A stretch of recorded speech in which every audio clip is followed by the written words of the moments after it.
Өнөөдрийн бичлэг дээр ад үзэгдэх зориг номын 2 дугаар бүлэг дээр үндэслээд жинхэнэ эрүүл харилцаа яаж бий болгох вэ тухай ярилцах болно. Жинхэнэ эрүүл харилцаа бүхий л төрлийн харилцаан дээр гэр бүлийн харилцаа, хосын харилцаа, ажлын харилцаа, найзын харилцаа гэх мэтлэн тий бүхий л төрлийн харилцаан дээр жинхэнэ эрүүл харилцааг бий болгохын тулд яах ёстой юм бэ тухай ярилцах болно. Тэгээд ад үзэгдэх зориг номын дээр хэлсэн байдагчлаа ер нь хүний бүхий л зовлон хүн хоорондын харилцаанаас эхэлдэг гэж бичсэн байдаг. Тэгээд ямар ч асуудалгүй амьдрахыг хүсэх юм бол хинч байхгүй да хар гарагт ч юм уу тий ангараг дээр очиод хинч байхгүй газар очиж амьдарч байж хүн асуудалгүй амьдрнаа. Тэгээд хүн бол угаасаа ганцаараа амьдрах боломжгүй учраас хүний бүхий л асуудал бол хүн хоорондын харилцаанаас эхэлдэг. Тэгээд тийм учраас хүнтэй яг бусад хүмүүстэй жинхэнэ эрүүл харилцаа сурчих юм бол ихэнх амьдралын маань асуудал шийдэгдэнэ. За тэгвэл жинхэнэ эрүүл харилцааг бий болгохын тулд яах ёстой юм бэ?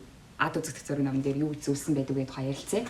Тэгээд ад үзэгдэх зориг номон дээр болохоор яг хоёр гол мессежийг өгдөг. Нэг нь болохоор хүн болгон одоо бид нар яг нэг адилхан газар, адилхан цаг үед амьдарч байгаа ч гэсэн хүн болгоны амьдардаг ертөнцид өөр ертөнц гэдэг юм гинэ. За жишээ нь бид нар ингээд төрхтэй болохоор зүгээр цагаан цас шиг төрж байгаа шүү дээ тий. Энэ хорвоо ертөнц хүү амьтан ер нь ямар байдгийг юу ч мэдэхгүй зүгээр цагаан цас шиг төрж байгаа. Тэгээд төрөөд бидний амьдралд болж байгаа үйл явцуудаас хамаарат бид нар ертөнц чинь ийм байд юм биш үү гэд өөр өөрсдийнхөө ертөнцийг бүтээд юм байл да. За одоо бодоод үзье тий магадгүй баг багт ингээд жоохон лалтаа гарахаар нь аав ичэр нь амар загиндаг байсан гэж бодъё л да тий. Тэгэх юм бол тухайн хүн маань энэ ертөнц дээр чинь алтаа гаргаж болохгүй юм байна. Алтаа гарах юм бол хүмүүс иргэн намайг бариад идчих юм байна. Тэгэхээр би ерөөсө алтаа гаргаж болохгүй юм байна. Алтаа гарахыг бол энэ ертөнц чинь зөвшөөрдөг юм байна. Гэх мэтчлэнгээр тий. Тэгсэн чинь зарим нэг өөр хүүхдийн хувьд алтаа гаргасан ч гэсэн аав ичээр нь огт тоодгүй ч юм уу. Альскод алтаа гаргасан ч гэсэн алтаа гаргаж болно штэ гэдэг хүн байх юм бол тухайн үеийн бан энэ ертөнц чинь алтаа гаргасан ч гэсэн зүгээр эд юм байна. Алдаж болох юм байна. Гэх мэтчлэнгээр ингээд амьдрах явцдаа өөр өөрсдийнхөө ингээд ертөнцийг бий болгодог. Гэхдээ энэ өөр өөрсдийнх нь бүтээсэн ертөнц болохоор 100% үнийн ертөнц бол биш шүү дээ тий. Одоо саяны хоёр жишээн дээр л ахвал бид нэр огт алдаа гаргаж болохгүй. Алдаа гарах юм бол бүхий л хүмүүс ингээд бариад идчихээр тийм амар ертөнц бас биш шүү дээ тий. Нөгөө талд ч гэсэн дандаа алдаа гаргаад яваад явах болохгүй. Алдаа гарахад аав ээж маань зөвшөөрдөг гэсэн ч гэсэн нийгэм бол зөвшөөрөхгүй шүү дээ тий. Энэ мэтчлэнгээр хүн болгоны өөрсдийнх нь ертөнц бүтээсэн энэ ертөнц бол 100% үнэн биш. За гэхдээ 100% үнэн биш гэд хийсвэр ертөнц юм уу гэвэл бас үгүй. Яг гэвэл тухайн маань яг өөрийнхөө амьдрал дээр болж бүтсэн одоо амьдрал дээрээ болсон туршлага дээр үндэслээд өөрийнхөө ертөнцийг бүтээсэн учраас тухайн үнийхээ хувьд бол тэр ертөнц нь бол бодит ертөнц. Гэхдээ 100% үнэн ертөнц биш. За энэ болохоор яг эхний мессеж нь тэгэхээр хүн болгон өөр өөр ертөнцид амьдардаг гэдэг нь ад үзэгдэх зориг номон дээр хэлж байгаа эхний мессеж. За хоёр дахь мессеж нь болохоор хүмүүс тухайн өөрийнхөө амьдарч байгаа ертөнц дээрээ тулгуурлаад зориг тавьдаг. Тэгээд энэ зорилго нь бол маш чухал. Хүн нэг л зорилго тавьчих юм бол хүний одоо 70 ухамсар бол тэр зорилгоо биелүүлэхийн тулд бүх одоо бие сэтгэл сүнс нь бүгдээрээ тэр зорилгоо биелүүлэхийн төлөө ажилладаг. За тэгвэл энэ хүн болох ингээд өөр өөрсдийнхөө бүтээсэн өөрхийн гэсэн ертөнцтэй амьдардаг юм байна. Тэгээд тэр ертөнцдэрээ тулгуурлаад зорилго тавьд юм байна. Нэг зорилгоо тавьчихаараа тэр зорилгын төлөө явд юм байна. Тэгээд энэ нь бидний өнөөдрийн бичлэг дээр ярих байгаа хүн хоорондын эрүүл харилцаатай ямар холбоотой юм бэ гэсэн бодолд хүрч магадгүй маш гүнзгий холбоотой. Яагаад вэ гэхээр штэ. За одоо нэг жишээ нь авч үзье л дээ тий. За одоо нэг эмэгтэй хүн байлаа гэж бодъё. Нэг эмэгтэй хүн эрэгтэй хүнтэй уулзсан чинь нөгөө эрэгтэй нь өөрийг нь хуураад явчлаа гэж бодъё. За хажууд нь бүр тэр ингээд өөрийнх нь анхны харьяасан байлаа гэж бодъё л та. Тэгэх юм бол нөгөө эмэгтэй маань эрэгтэй хүмүүс бол ийм хуурамч юм байна.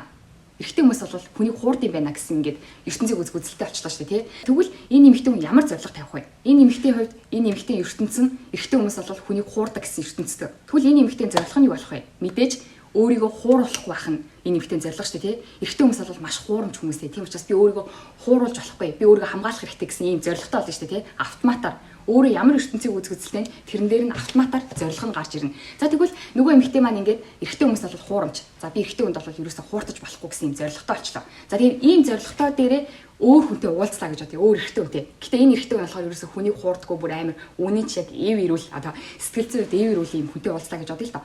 Тэгээд энэ хоёр маань уулзсан чинь энэ эрэгтэй хүн ингээд өөрт нь айгүй үнэнч байгаа сайн хандаад. Тэгвэл энэ эмэгтэй юу гэж бодох юм? Уул нь эрэгтэй хүн чинь хүнийг хуурдсан штеп. Тэгтэл хүний хуурдаг байдал энэ надад аюу үнэнч байгаадах юм. Тэр юу гэсэн үг вэ? Энэ худлаач үжиглэж байгаа юм байна гэж бодно. Тэгээ энэ харилцаа ингээд удаан үргэлжилж ингээд та төсөөлөд үзтээ. Энэ хүн бол үнэнч байгаад байдаг. Тэгтэл энэ хүн чи намайг хуураад, чи намайг жүжиг, чи надад ингээд үнэнч гэд худлаач үжиглээд ингээд бодоод энэ харилцаа ингээд удаан үргэлжилж ингээд боддоо. Тийм бол яг энэ эв ирүүл хүн бол шууд энэ эмэгтэй ертөнцөөс гараад явна штэ тий. Зүгээр эрүүл хүн бол байнга өөрийг нь хардаж цэртэх юм бол төвчгөө гараад явж штэ тий. Тэгвэл энэ эмэгтэй ийм амар одоо ингээд чи хуурамчтай чи намайг хуураад байгаа юм биш үү гэсэн энэ ертөнц дотор нь ямар хүн үлдэх вэ? Ямар хүн төвчж үлдэх вэ? Жинхэнэ яг хуурамч хүн үлдэн штэ тий. Жинхэнэ хуурамч учраас өөрийг нь чи намайг хуураад байгаа юм шүү гэж хэлсэн ч гэсэн би чамайг хуураагүй гэл зүгээр байгаад штэ тий. Хосын харилцаан дээр бол юм тий. За тэгвэл буцаад үндсэн сэдвлөөгөө оръё. Тэгвэл бүхий л хүмүүстэй зөвхөн хосын харилцаагаар хэрэгцгаарлагдахгүй гэр бүлийнхэнтэйгээ аав ээжтэйгээ ч юм уу те найз нөхөдтэйгээ ч юм уу яг жинхэнэ эрүүл харилцааг бий болгохын тулд яах вэ гэсэн чинь ад үзэгдэх зориг ном дээр болохоор тэгвэл жинхэнэ хүнийг үзэх зөв үзэлтэй болох хэрэгтэй. Саяны хэлсэнчлэн ертөнцийг үзэх зөв ертөнцийг үзэх үзэлтэй ээжиж тэр ертөнцийг үзэх үзэлтээрээ тулгуурлаа та зорилгоо тавина. Тэгээд тэр зорилгоохоо төлөө явна гэсэн шүү дээ тий. Тэгвэл та жинхнээсээ хүмүүстэй бүхэл хүмүүстэй гоё эрүүл зөв харилцаатай болохыг хүсэх юм бол таны хүнийг үзэх үзэлчин та хүнийг ер нь юу гэж боддtiin бэ? Тэр хүнийг үзэх үзэлчин эрүүл ах юм бол та хар аяандаа л хүмүүстэй гоё ийм нартай зүгээр харилцдаг болно. Тэрнээс ш хүнтэй яг гоё ингэ зөв харилцдаг болохын тулд те би яаж гоё ярьж сурах вэ? Би яаж гоё нүүрний баясгалантай инээх вэ? Гэх мэтчлэн тиймэрхүү өнгөц зүйлийг хийлээгээд та хүнтэй гоё зөв харилцаатай болж чадахгүй. Харин эсвэргээрээ та хүнийг зөв дүгндэг. Яг хүнийг таны гадна талд биш. Бусад хүмүүс ямар байх нь хинт ч хамаагүй. Та өөрөө таны дотоод ертөнцийн чинь та өөрөө хүнийг юу гэж боддог вэ? Одоо жишээ нь би миний ертөнцид одоо би хүнийг бол маш сайхан гэж боддог байлаа гэж бодъё л та.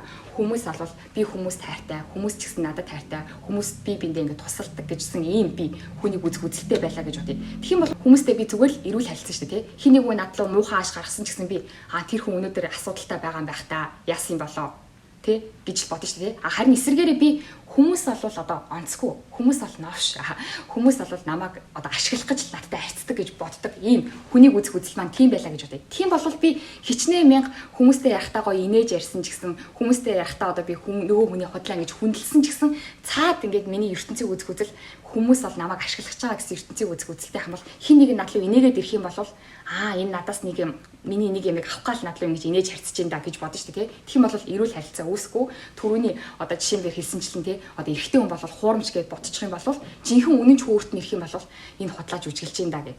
Тэгснэ жинхнээс яг өөрийг нь хуурдаг хүн хүрээд ирэх юм бол өөрийнх нь ертөнцийг үзэх үзэл эрэгтэй хүн бол хуурамч гэсэн ертөнцийг үзэх үзэлтэй учраас тийм ертөнцийг үзэх үзэлтэй хүн дээр хуурамч хүрэх юм бол угаасаа л эрэгтэй хүн угаасаа л хуурамч байдаг штэ гэд тэрийг хүлээн зөвшөөрнө гэсэн. Яг тэгвэл угаасаа тэр хүний тархин дотор нь эрэгтэй хүн бол хуурамч гэсэн үзэл байгаа учраас хуурамч эрэгтэй хүнээс татгалзахгүй. Угаасаа л хорвоо ертөнц чинь ийм штэ гэж хүлээж авна гэсэн. Тэгэхээр ер нь бол 70 тухамсрын онолтой бас юм ад үзэгдэх зориг ном давхцдаг гэсэн. 70 тухамсрын ном дээр ч болохоор ингэж тайлбарладаг штэ тий. Хүмүүс би одоо өөрийнхөө итгэсэн бодсон зүйлийгээ би өөрлөгөө татдгаа гэдэг тий. Одоо жишээ нь би одоо хүн болов маш сайхан гэж бодох юм бол над руу яг сайхан хүмүүс татагдана гэдэг тий. Харин энэ ад үзэгдэх зориг ном дээр тайлбарлахад болохоор яг нэг зүйлийг хоёр талаас нь тайлбарласан юм шиг байна. Ад үзэгдэх зориг ном дээр болохоор би хэрвээ хүмүүс бол муухай гэд итгэчих юм бол миний амьдрал руу сайхан орж ирэх юм бол би тэр сайхан хүмүүсийг өөргөн түлхэнэ.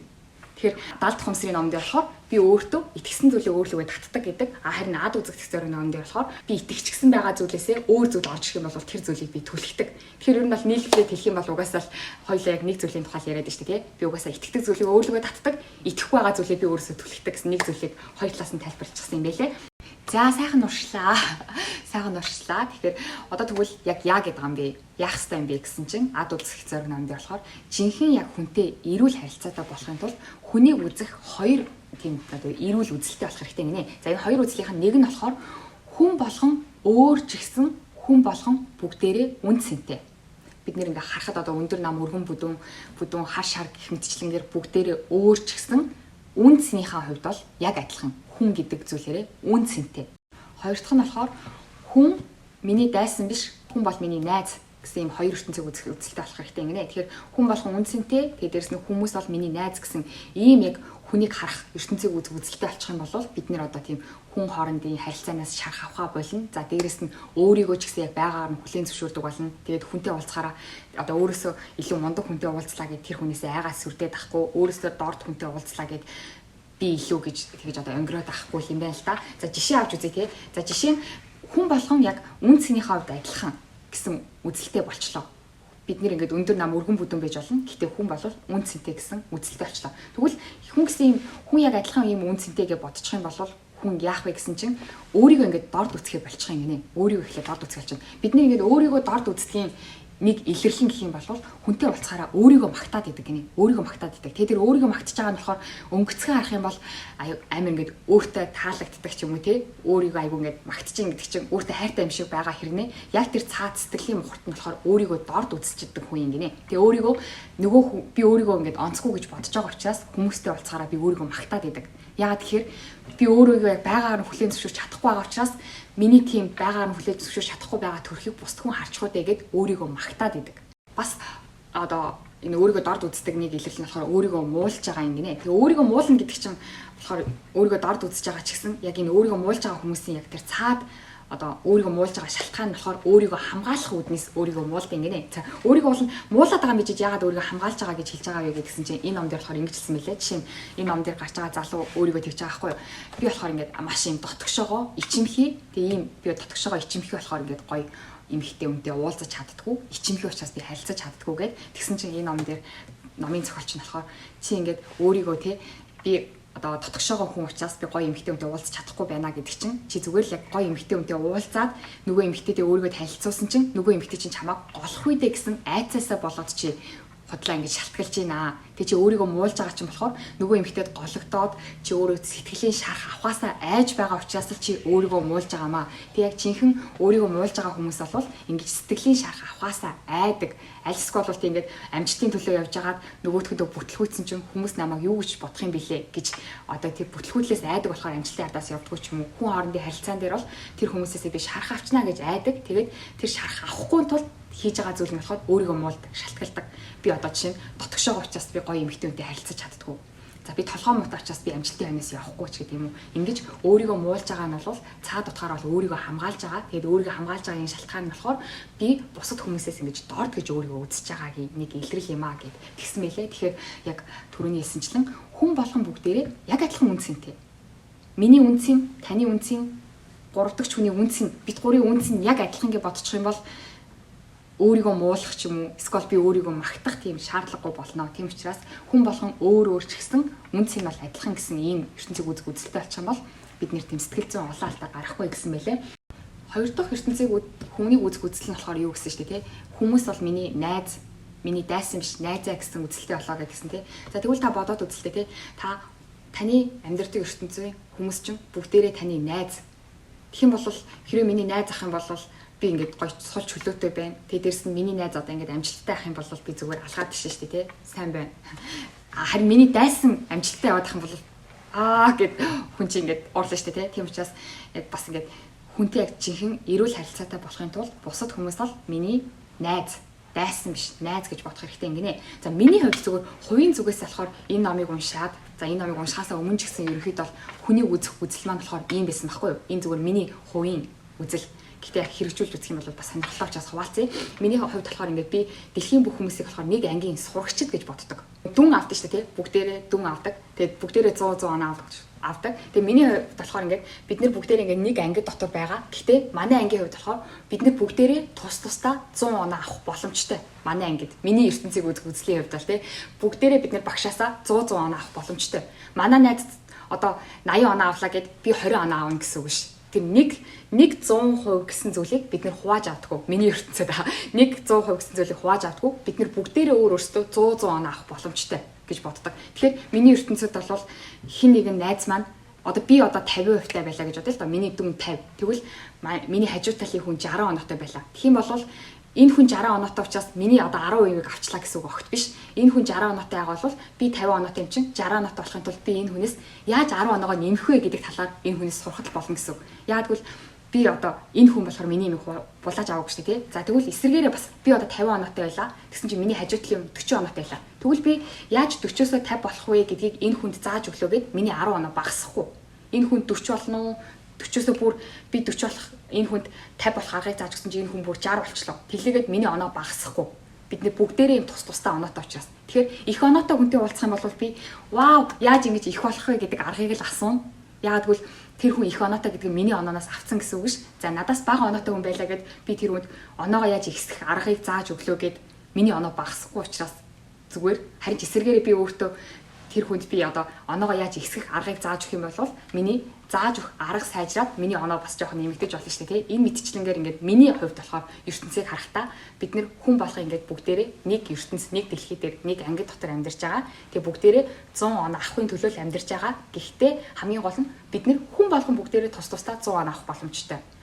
Хин нэгэн 100 оноо авлаа гэд миний оноо багасахгүй, хин нэгэн 0 оноотой байлаа гэд миний оноо ихсэхгүй учраас бид нэр бүгдээрээ 100 оноо авах боломжтой гэж миний хувьд болохоор хардаг. Тэгээд энэ бас жоохон эрүүл хэрэндээ л миний хувьд л одоо яг эрүүл ертөнцийг үзэх үзэл эрүүл гэж би бол энийг бол эрүүл гэж боддог. Тийм учраас одоо өөрөөсөө илүү хүнтэй уулзахаар айж сүрдэхгүй, өөрөөсөө жоохон бага оноотой хүнтэй уулзсан ч гэсэн их өнгөрч сүрдэхгүй гэсэн үг. Тэгэхээр миний хувьд бол одоогийн байдлаар миний ертөнцийг үзэх үзэл, хүнийг үзэх үзэл маань энэ жоохон эрүүл гэж боддог. Тэгээд та ч гэсэн бас хэрвээ одоогоор ингээд таны яг ертөнцийг үзэх үзэл, хүнийг үзэх үзэл чи хэрвээ тогтоог байгаа бол минийхийг хэрэгжилж болно. Тэгээд хэрвээ илүү бүр гүнзгий яг жинхэнэ хүнийг үзэх, ертөнцийг үзэх үзлээ эрүүл болгомоор байна гэх юм бол ад үзэх дэх зэрэг номыг уншиж үзээрэй. Тэгээд энэ ном бүр маш мүлжүүр сайтай. Унших тусмал бүр ингээд бүр унших тусмал юм бодогдуулаад идэг амар гахалтай ном. Миний хувьд бол бүр нэлээд уншиж байгаа. Гэхдээ унших тусмал бүр гүнзгийрөөд идэг. Унших тусмаа бол номыг чи унших тусмаа илүү ойлгодог шүү дээ, тий. Харин ад үзэх зэрэг номыг болохоор унших тусмаа бүр тийм ч хийж болох юм байна, ийм ч хийж болох юм байна, ийм ч хийж болох юм байна гэдээ бүр ойлгохоо болоод идэг. Тэгээ одоогийн байдлаар яг ад үзэх дэх зэрэг номыг одоогийн байдлаар дүгнэх юм бол магадгүй энэ номыг би дахиад нэг удаа уншаад дүгнэхдээ дахиад өөр дүгнэлт гаргаж магадгүй. Гэхдээ өнөөдрийн байдлаар энэ ад үзэх зэрэг дүгнэх юм бол энэ номны гол мессеж нь болохоор хүн болгон өөр өөрийн гэсэн өөрсдийн ертөнцийг үзэх үзэл буюу өөр өөрсдийн шал өөр ертөнцтэй амьдардаг. Гэхдээ тэр ертөнц нь ямар вэ гэдгээс шалтгаалаад хүн зорилгоо тавьдаг. Тэгээд нэг л зорилго тавьчих юм бол хүний бие сэтгэл сүнс бүгдээрээ тэр зорилгоо биелүүлэхийн тулд ажилтдаг далд ухамсар нь автоматар. Тэгэхээр энэ ч болохоор анхаарах ёстой зүйл нь тэгэхээр бид нэг ингээд зорилгоо тавьчих юм бол зорилгын төлөөр ингээд автоматар ажилтдаг гэж байгаа шүү дээ. Тэгэхээр зорилгоо тэгвэл тавихтаа анхаарах хэрэгтэй. Гэхдээ тэр зорилгоо хүн яаж тавьд юм бэ гэсэн чинь ертөнцийг үзэх үзэл дээрээ үндэслээд зорилгоо тавьдаг. Би энэ хорвоо ертөнцийг аимшигтай гэж бодчих юм бол аимшигтай ертөнцөөс өөрийгөө хамгаалах нь миний зорилго болно шүү дээ, тий. Энэ хорвоо ертөнцийг аимшигтай гэж боддог хэрнээ энэ аимшигтай ертөнц дотор би яг сайхан амьдрна гэж бодохгүй шүү дээ, тий. Аимшигтай ертөнцид амьдардаг хүн бол өөрийгөө хамгаалах нь тэр үний зорилго нь болно гэсэн. Харин энэ ертөнц бол боломжоор дүүрэн энэ ертөнц бол гайхалтай гэсэн ертөнцийг үзэх үзэлтэй хүн байх юм бол зорилго нь бол автоматар тэр гайхалтай ертөнцид амжилт олох, тэр гайхалтай ертөнцийн хүмүүстэй уулзах болно шүү дээ, тий. Зорилго нь. Тийм учраас бид нэр ингээд ямар зорилго тавих вэ? Үйл хөдлөлөө би яах вэ? Үг яриагаа би яах вэ гэж боддог ч гэсэн тэр үг яриа, тэр зорилго гэдэг зүйл чинь бидний ямар ертөнцид амьдарч байгаа юм бэ? ертөнцийг би юу гэж хардсан бэ гэдэг зүйл дээр үндэслэгдээд би болдог. Тэгэхээр жинхнээсээ та одоо сайхан амьдрахыг ч юм уу өөрийгөө өөрчлөлөө хүсэх юм бол ертөнцийг үзэх үзлээсээ эхлээд өөрчлөх хэрэгтэй. ертөнцийг үзэх үзлээ өөрчилчих юм бол үйл хөдлөл үг яриач юм бол автоматар өөрчлөгдөнө гэдэг нь энэ номны гол мессеж юм шиг байгаа. Өнөөдрийн миний ойлгосноор магадгүй дахиад уншихаараа дахиад өөр дүгнэлт гаргаж магадгүй. За тэгээд дараачийн бичлэг дээр болохоор 3 дахь гарч бусад хүний ажлыг орхих гинэ. Өөрийн болон өрөөлийн ажлыг ер нь ялгаж сурах талаар юм байна. Тэгэхээр 3 дахь бүлэг дээр дараачийн бичлэгээр олзъя баяр таа.